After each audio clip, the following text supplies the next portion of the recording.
Before I get into this video, I would like to quickly thank Cowplex and Huckman42. Their links will be in the description below. These two are absolute legends. They helped me acquire the Skate 3 Packs deck and even the Dem Bones deck. Like, as everyone knows in the community, how bad I was dying for that deck, and I finally got my hands on it. Like, that was the grail for me, and I'm really happy and stoked that I finally got it. So, much love to them. Now we have a brand new boardroom video from Skate. They only just released it. I was sharing it live in the Discord, and I would like to react to it twice. I've already seen it before, but now I'd like to make a dissecting video just covering every single thing I've seen in this video, or even things I may see later on whilst watching it now. Without further ado, let's get into this video.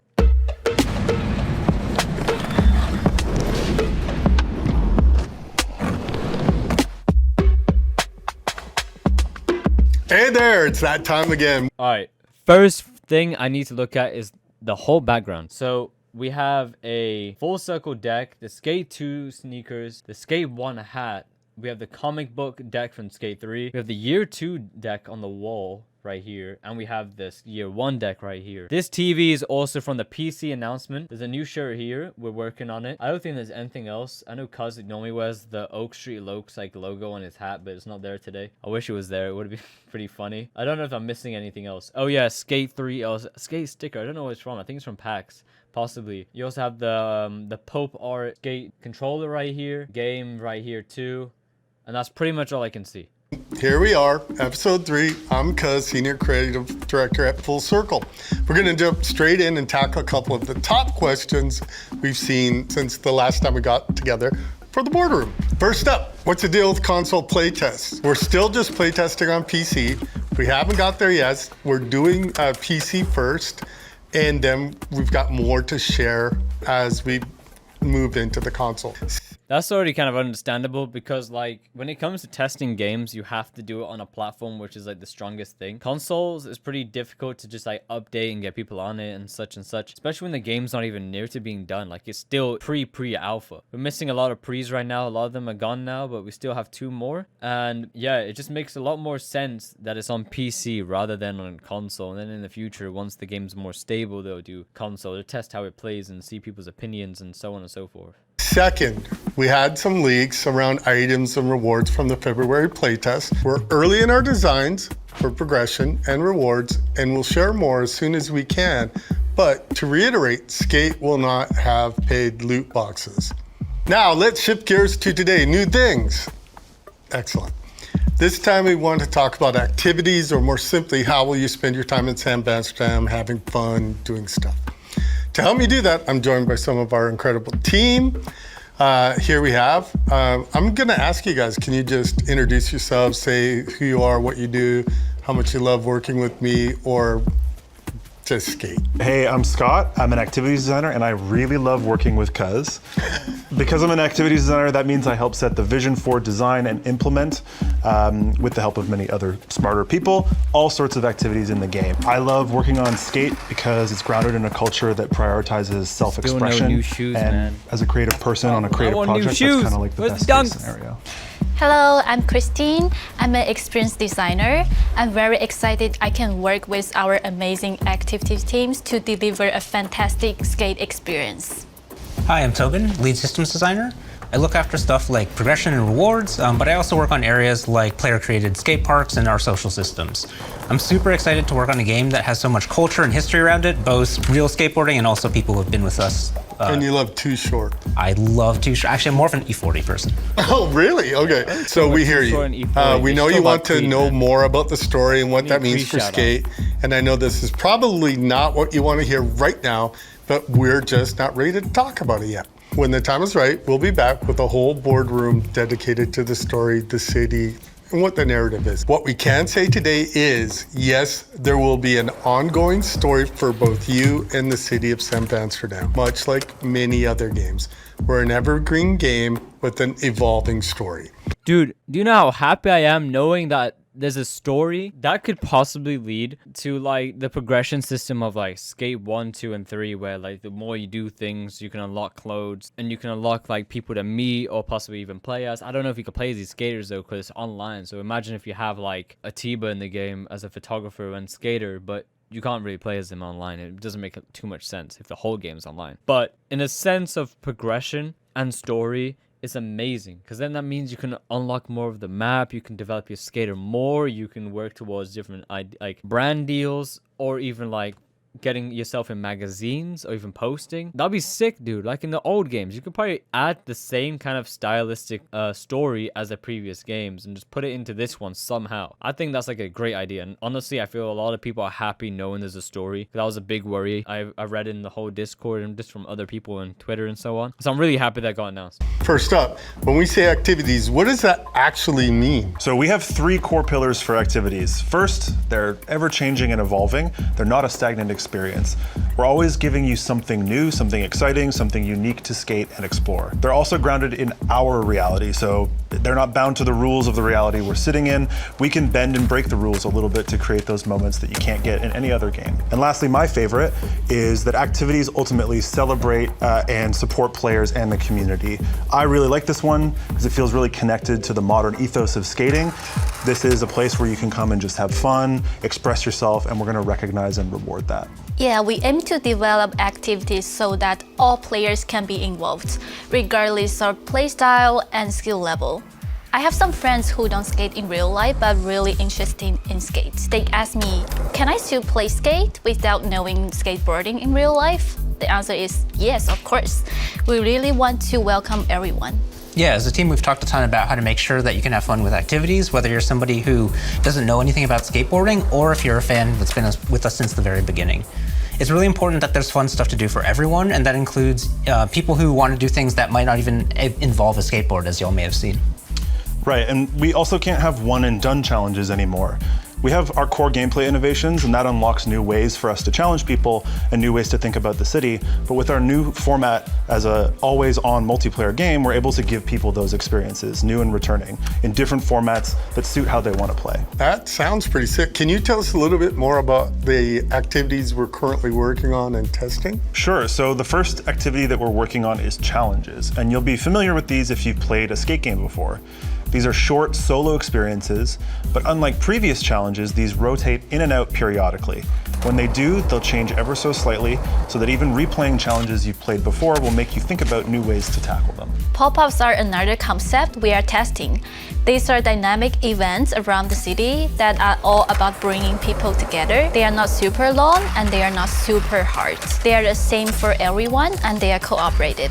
For example, you could be skating around and then see showing up that requires to score 50,000 points as a group. Everyone in the city can come together, contribute points, and then... Dude, I actually think that's sick, to be honest. Like being able to like get a team together and just do challenges. Like back in Skate 3, of course, you could do team challenges and such, play against other people and try and, you know, get a certain amount of score together. But I hope that it's not just like a, you know, group of people just go ahead and try and get 50,000 points and then it's over and done with. I would like it to be somewhat competitive, like you're trying to get 50,000 before another team. That would be sick to see. I think it will be a lot more fun and in that sense as well, but also have both options. So do solos as a team or just play against other people. That would be sick to see. And get some rewards and carry on with their day. The concept of pop-ups is super exciting because they get people into the same area, which leads to all sorts of fun outside of the activity itself. Right, and we found that when people are playing together was when the game feels most exciting. So we've also been exploring a multiplayer mode we're currently calling community events.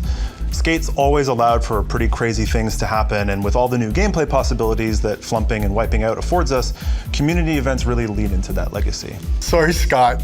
I've just got to stop you right there. We've mentioned flumping a couple times now. We should probably explain what it means. Simply put, flumping is our name for all of the new off-board gameplay that we have. It's flicking, it's jumping, thus flumping. Okay, Scott, back to you. Yeah, and Bro, I actually think that's the funniest name they could have came up with, flumping. That's such a like cuz thing to actually name it. we're really excited about community events. I kind of like to think about these like games at a carnival. Everybody wants to play them and there's a huge line, but you don't need to be an expert to participate. It's fun no matter how good you are at the game. And also, we're a video game, so there's not actually a huge line. And we also got throwdowns. These are user-initiated and totally customizable. The purpose of Throwdown is to allow players to gather together at any time, build relationships, practice, or just show off cool tricks. Our goal is to provide you with a ton of options to create and customize unique experiences for you and your friends. I love that throwdowns just let you put an activity wherever you think is cool. So if you find a spot and there's not a challenge there, just put a throwdown down. Throwdown down? Throwdown down. Okay. Yeah. That makes me so happy knowing that Create Your Own Spot from Skate 2 is returning in its own way in the new game. And I know a lot of people wanted this because we got bored of doing the same thing over and over and over and over and over again. Even though they did say that once you've done a challenge, it's not a one and done. There's going to be more challenges over time since an online game is progressive. But for people to make their own challenges, that's so fun. Like imagine if that was in Skate 3. Imagine like the endless like possibilities that people could do. Imagine if, for example, a death race. Let's say like Skate 3 Tommy made it or something. And you had to gap from Mega Park all the way up to like the highway and then go all the way down and such. Like that would be sick as hell. Just like a death race from just doing all that kind of crazy thing in Skate 3. But creating your own challenges makes the game way less boring because games can get stale after a long time. I know a lot of people aren't like me where you can consistently play the game on and on and on and on and not get bored. But to keep the game going, I think that's an amazing like thing that they've added. Like I'm so happy it's returning. Totally, it lets you and your friends turn any spot into a place where you can have some light competitive fun. And we know that everyone plays skate for different reasons and in different ways. And that's why we are currently testing and concepting a range of different activities. Whether you prefer to play solo, in a team, cooperatively, or competitively, we want to give you fun things to do. Totally. We've seen this when we all jump in the game together in the studio playtest and in the community playtest that we've been doing. There's something here for everyone. Some people are running on walls, some people are climbing, some people are skating. No matter what your play style is or your skill level, it's easy to find your fun. Yeah, and we know people are really fond of the activities we've had in the past, like On the Spot and Hall of Meat, and these sort of form the bedrock of activities in Skate, and that's where we started on this project, and they're absolutely still here. But it became really obvious really fast that our new off-board gameplay, Flumping, coupled with slams and skating, could unlock a whole new range of experiences. So this is where we started working on concepts like climbing challenges, which are all about using verticality and the density of the city to reach a finish line. And we're also working on activities that aren't strictly about any one type of gameplay. So for example, we've explored things like big games of tag across a whole server. Yes, I'm really excited about this. I'm so happy as well that they mentioned competitive. Shout out to all the people that play competitive as well. Luke and all the rest of the people that play. There's a lot of people. So I'm happy they mentioned that. I know they're thinking about playstyles, like they know about trick finding and all these other things. But I think they're focusing a bit too much on the parkour. I haven't got really a problem with it because I probably won't be doing it. If it's there, I'll do it to level up, yeah, sure. But like, it's not gonna be my main focus. Also, tag, I guess that's okay. Like, I don't know. I think it's just something to do when you're bored. It's just something that you can just do past time, or whenever you're just doing so much skating, you just want to like goof around. You can just go play tag with people. It's kind of like reminds me of Infected from Modern Warfare 2. So in Modern Warfare 3, I don't know if you guys even remember that. And we are already having so much fun testing this. What's also cool is our city is pretty different than previous games, so this lets us keep things interesting based on where our activities take place. So you might have to find your way to a rooftop skate park for an On the Spot challenge, or the game of tag might take place in a big construction zone. There's so much going on in the world of San Van, which lets us bring tons of variety to each activity type. We've been focusing a lot on how to add depth to our activities in a way that keeps things fresh, but also keeps you on your toes. How can we make sure that the game is accessible to new players, many of whom might be trying Skate for the first time as a free-to-play game, but many of whom are returning fans who are looking for a lot of game to sink their teeth into? Yeah, in order to make the game accessible, we are approaching each activity in different ways, but with one unifying principle. Skate is for everyone. For example, in challenges, we have 3 difficulty tiers: Own It, Crash It, and Shut It Down. All right.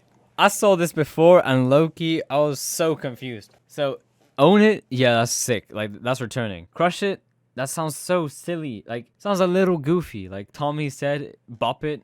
that's kind of what it reminds me of, in all honesty. Shut It Down sounds sick, though. But, like, Crush It should be Killed It.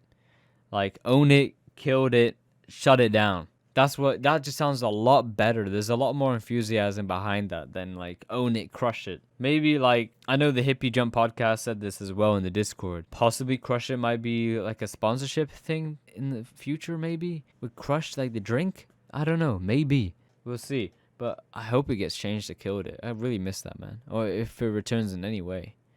Own It might not be hard for a veteran player, but it should be just right for a new player. Shut It Down, on the other hand, will require a lot more practice and skill to master.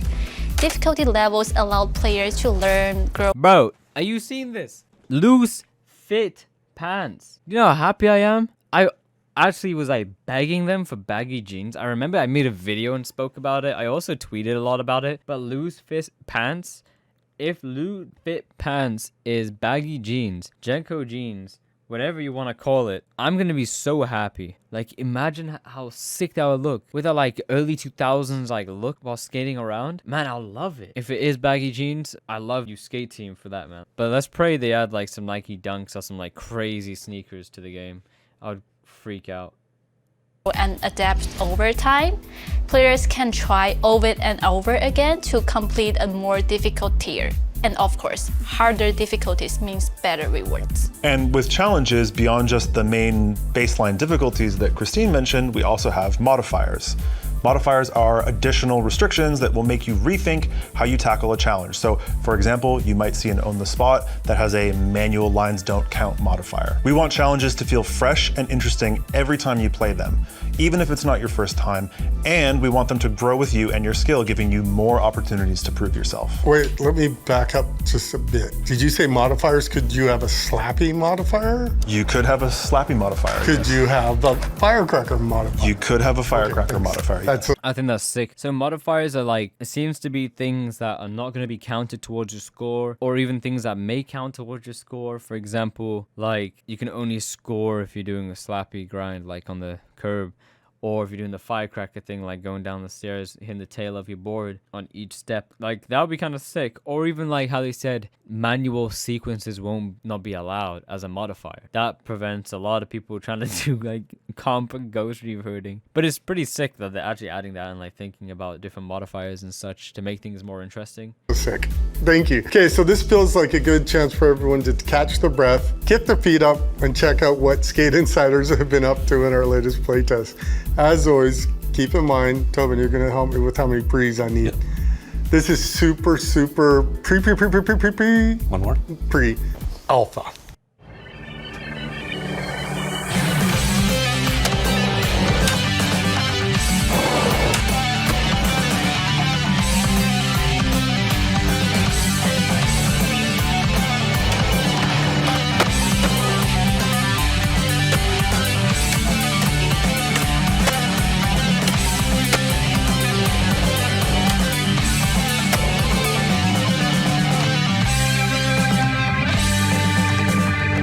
I actually love the idea that they allowed you to have unlimited flips for your board. Like, just then, that guy did like an insane amount of flips on whatever he just did. It looked like a helicopter. It looked like that man was about to fly up in the sky. But that's actually amazing. There's no limit to that.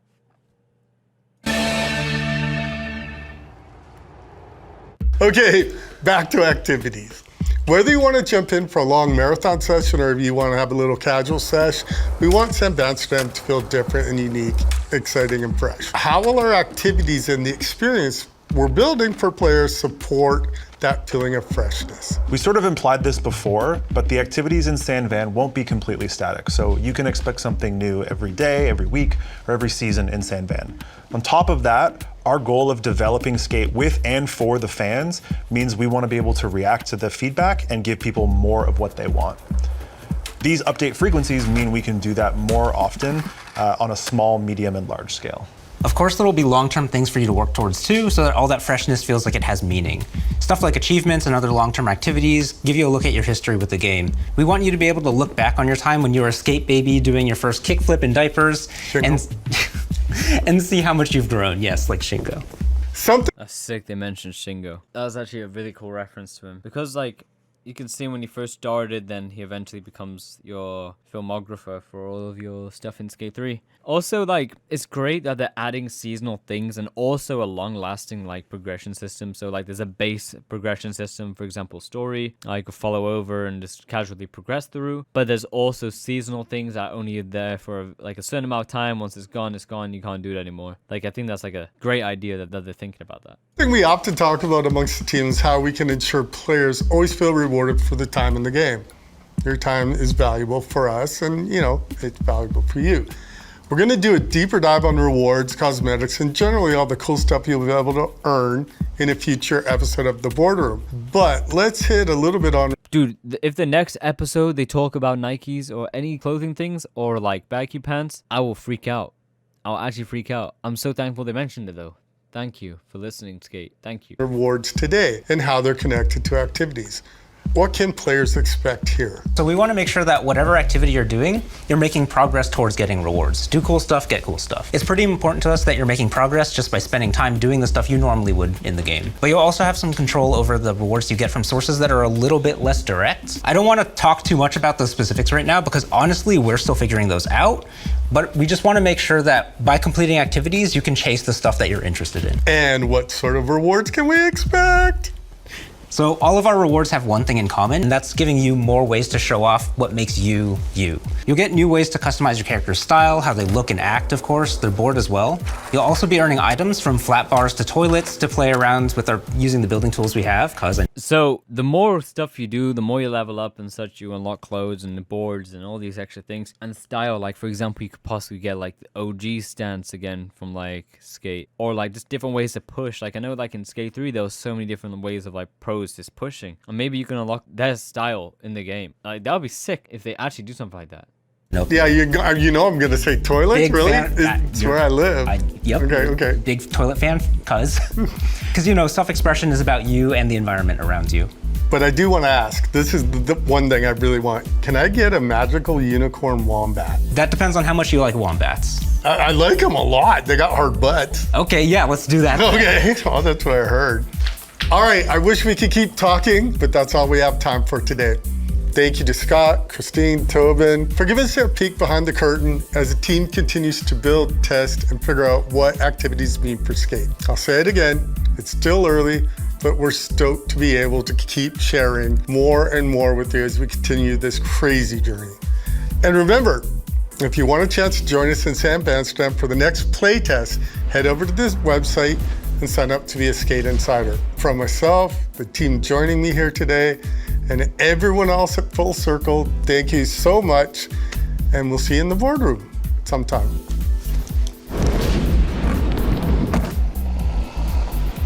Oh, bye. Bye. Bye. So overall, they did mention a lot of things that people were questioning. I feel like some of the main questions were finally answered after so long, so I'm really happy that they spoke on it. I'm also like really excited for the next one already, just because they mentioned clothes. Just knowing how I am. So far, I'm pretty happy with how everything is. I feel like the whole Crush It thing is a bit weird still. I like the idea of like just the amount of diversity that people can have. Like people can literally play any style they want to and feel comfortable. Like sometimes, imagine if you're playing a skateboarding game but you don't even want to skateboard. You don't have to. You can pretend you're playing Mirror's Edge or something, like you'll love it. So yeah, I'm pretty happy with how this is. If you guys have any of your own opinions or anything I probably missed out in this video, just let me know in the comments. Much love. I'm gonna post another video somewhat soon. I know I've been busy, but yeah, I'll try and make my new video, don't worry. Also, don't forget to follow me on Twitter.